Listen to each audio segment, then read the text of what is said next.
Hello and welcome to Friendship and Joy with me, Karin. It has been almost 6 months since my last episode and I apologize. There is no specific reason why I haven't done any other than the fact that I have been very busy with just life. I've had a wonderful busy winter down in Florida with back-to-back visitors between family and friends. It was like a revolving door at my place. So I did not feel that I had the time or the inspiration to make any episodes. I did knit a lot, but it was more simple projects, nothing that's even, well, I'm going to show you some of what I've done, but most of it is just simple project that I could knit and talk and enjoy the social situation. The projects that I chose to do are not necessarily things that I get excited about that I want to share. I will talk about a couple of things that I've done. In my last episode, I was talking about the Fascinationshawl that you can find at Ruby and Rosa's website and also on Ravelry.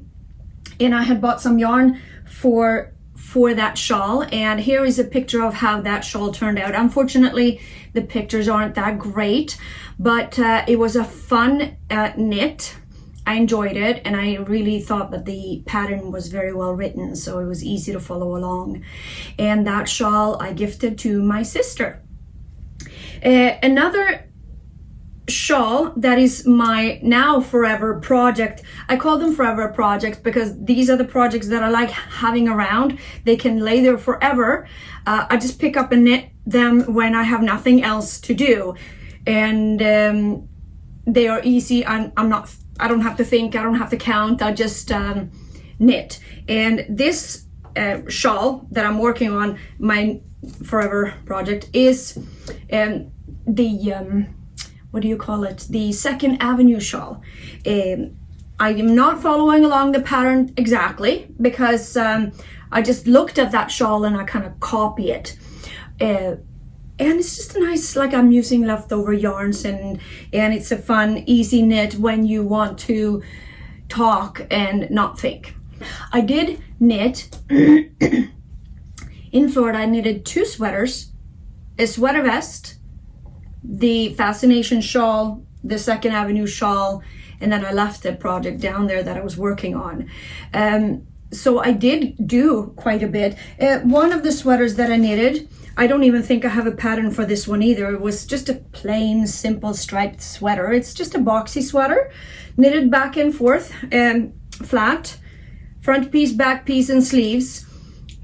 Very simple. I used a very soft wool blend yarn. I think it's Drops Air. Excuse me. I used the Drops Air yarn that is so light and fluffy. So I thought this could be a nice little sweater. Nothing too exciting about that one.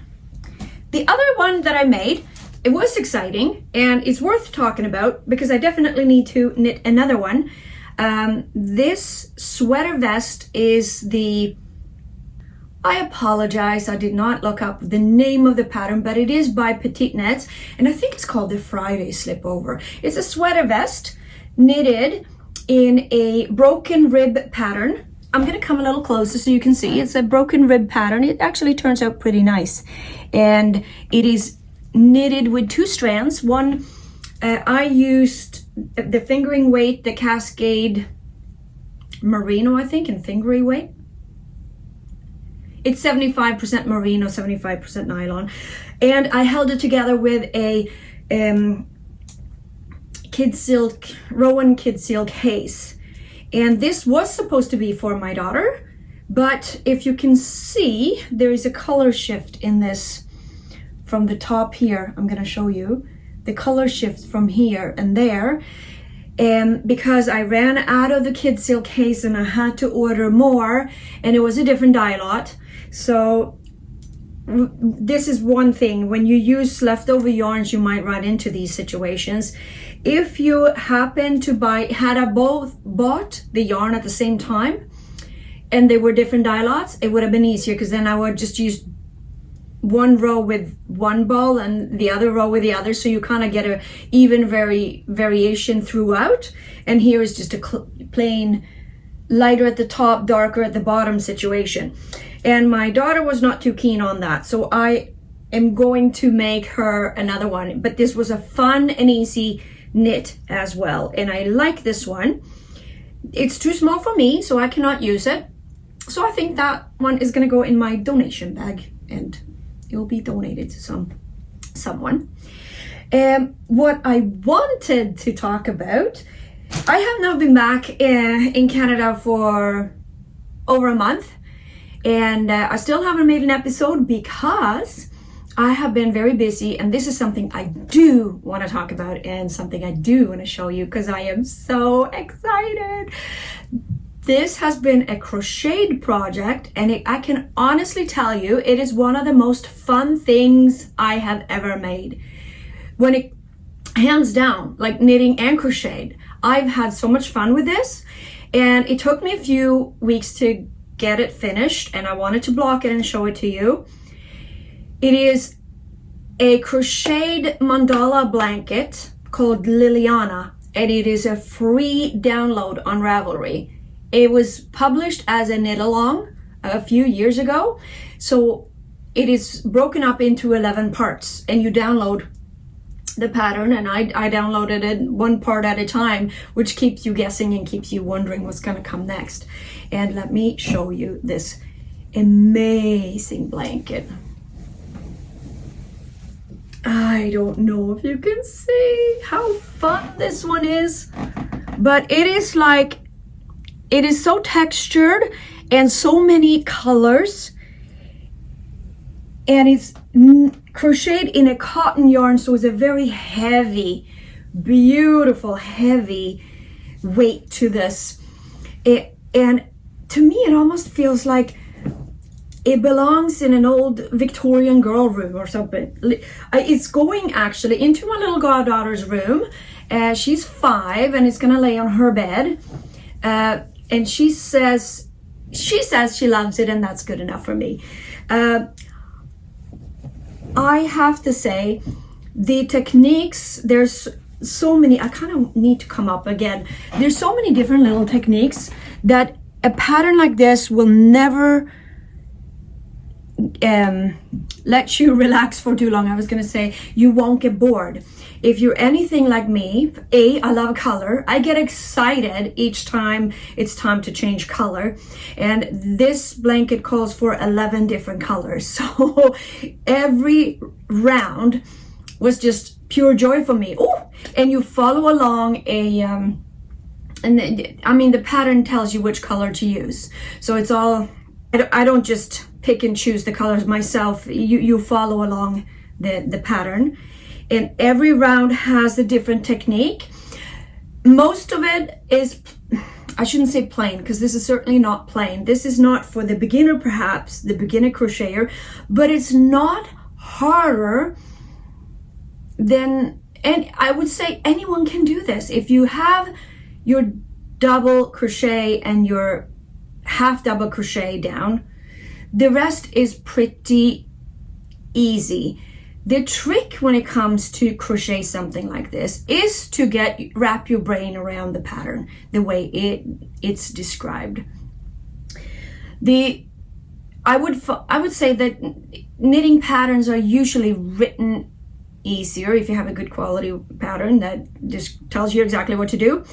But when you write a crocheted pattern, you have to list so many things. So when you read it, it feels overwhelming. So just take a deep breath, only look at the row you're doing, and read slowly. Highlight and mark in your pattern the repeats, for instance. Because in order to do something that is actually fairly simple, imagine you're just gonna do a double crochet, chain 2, skip a couple of stitches, and then double crochet. So every second stitch you jump in. You have to, in a crochet pattern, not only tell you, it doesn't only tell you what you're supposed to be doing on that row, it also has to tell you where to place those stitches. So when they write it out, it becomes very long. So if you can just overcome your kind of panic when you first see a crocheted written pattern and realize it's not as complicated as it looks, break it down and realize is this double crochet gonna go into. And once you figure that out, and then it's pretty easy, because that's all you do the whole row, and then you increase in each corner. And as the blanket grows, the sections of course get longer and longer and longer, and you, by the time you have done a row, like the repeat becomes just a mantra. It becomes like a very simple repeat, so you don't even think about it. So even though excuse me, even though this blanket looks very busy and complicated, it wasn't hard to do amongst people. I could sit with my family and talk while I was doing this, because I didn't have to count out loud too much. The only thing I would do if I had finished one row was control count my stitches at the end. So then it's like, yeah, you just do that count. And the sequence are pretty easy. There are a few stitches, or I don't even know if you call it stitches, but techniques, I guess, that I was not familiar with, and where to place the triple crochets and things like that, trebles I mean. But the beauty of that is the pattern comes with, I'm actually gonna pull up the pattern, hold on one second. Each section comes with lots of pictures. So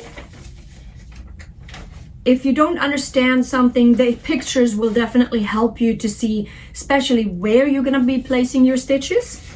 And like I said, it turned out to be like a book, because there's like 11 different sections or parts to this blanket. And some stitches is explained on the website. The woman, the designer, is called Vanessa Smith, and the blanket is called Lilliana. hookedonsunshine.co. So you can follow along on Instagram, Facebook, YouTube, for stitches that you don't perhaps know how to do.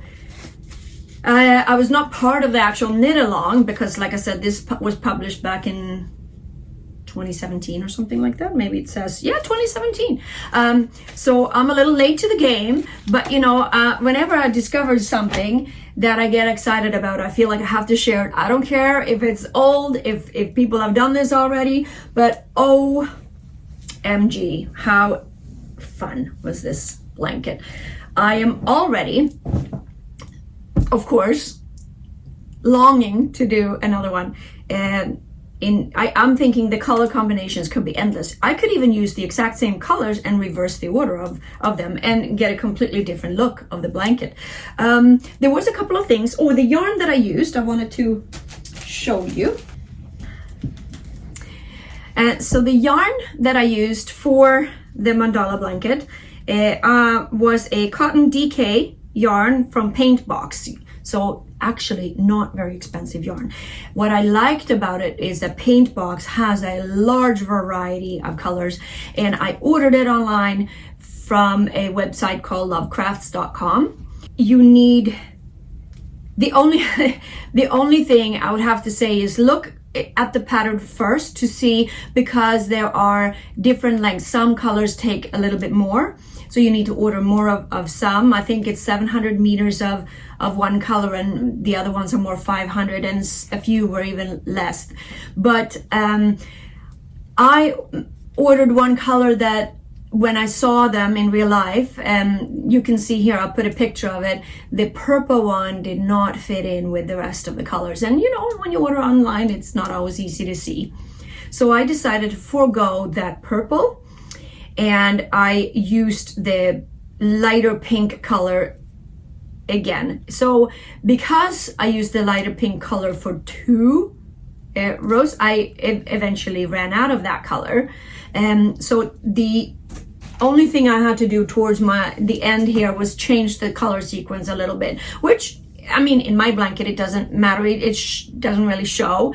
I like the way it turned out, but it's a note. If you're gonna order yarn, look at what the yardage and the length and how much you need in the color. So if you decide to switch it around, you have to remember that some colors take more than others. But yeah, other than that, now I'm excited. I'm gonna wrap this up nicely, bring it over to my little goddaughter. I just wanted to hold it here until it was nice and dry after blocking. It took a while to block this because it's cotton yarn and it's so large I can't put it on my blocking board. I just laid it down flat like I usually do on a tile floor so you don't ruin the wood floor. I've done that too in the past. On towels, and I let it sit. It took many days for this to actually dry up, but now it's not nice and dry. It blocked out beautifully. I'm gonna bring it over and lay it on her bed, and hopefully it's gonna look good in her little girly room. What I'm doing now, my next project is going to be a Norwegian sweater for my son, and it is the Setesdal pattern.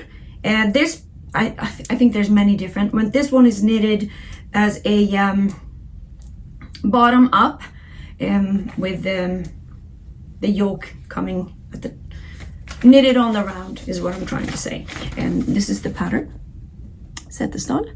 It's a unisex sweater, and I'm actually happy. This particular pattern calls for knitting the sleeves first, which is nice to get that out of the way, and then I'm gonna knit the body, add the sleeves, and then the fun part, the yoke, comes last, which is like, that's actually suits my personality better, because then the fun part will come towards the end, so you knit a little bit more with excitement to get to the fun part. I'm hoping that will be a good sweater for him. And some other yarns that I bought were these are Cascade Heritage Superwash Merino. This is the one that I used for that sweater vest. I also picked it up in a nice navy and gold color that I've seen this pattern on Ravelry and I favored it, and I was thinking one day when I have time I'm gonna knit this one. I haven't yet even bought that pattern, so I don't know. I've just favored it, but that is something I have in mind I want to do probably during the summer. I think that's gonna look good. I did buy more yarn from Ruby and Roses after the shawl that I gifted to my sister. I felt like I needed to make another one, and oh boy, was this an ordeal. First of all, let me show you these beautiful yarns. I mean, they have a little bit of speckled. This is the girl that I told you about. She's doing her own dyeing. It's her company, Ruby and Roses. She's only 18, and she does a really nice job with her yarns. They're nicely dyed. I ordered, this was actually a funny story. I ordered this yarn while I was in Florida in February. And then for some reason, the address was put in wrong. The yarn was shipped, it never arrived.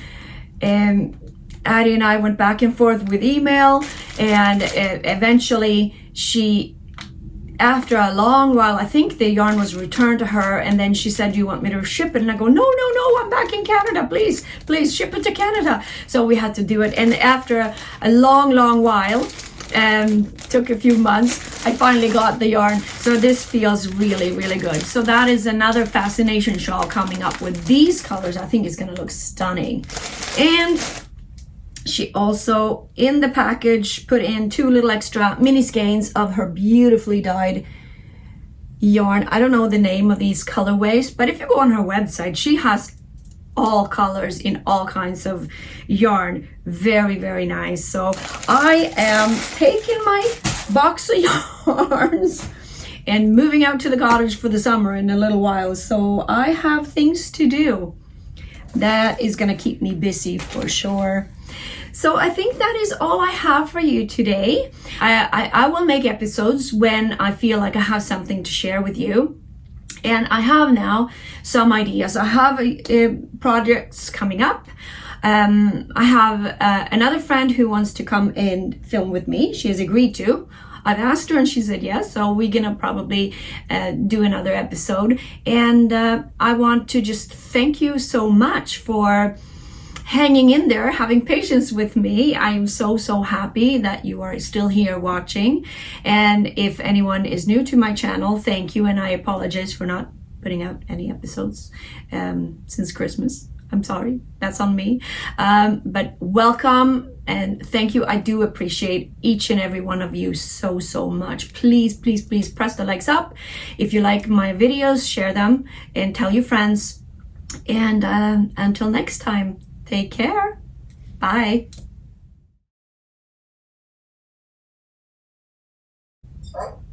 Go to sleep.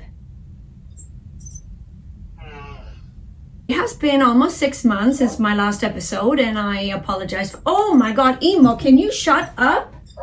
No, be quiet.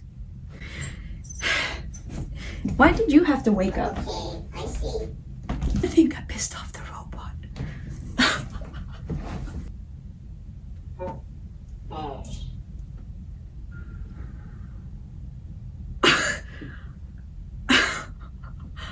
I didn't expect that. Shall we try this again? It has been— are you kidding me, Emo? Stop snoring. Nah, he has to go into a different room. I can't do this.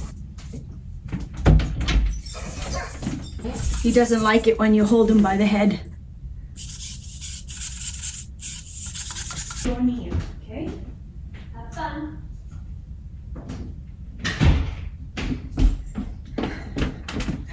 I can't believe it. Okay, Emo is in timeout. He can whine all he wants back there.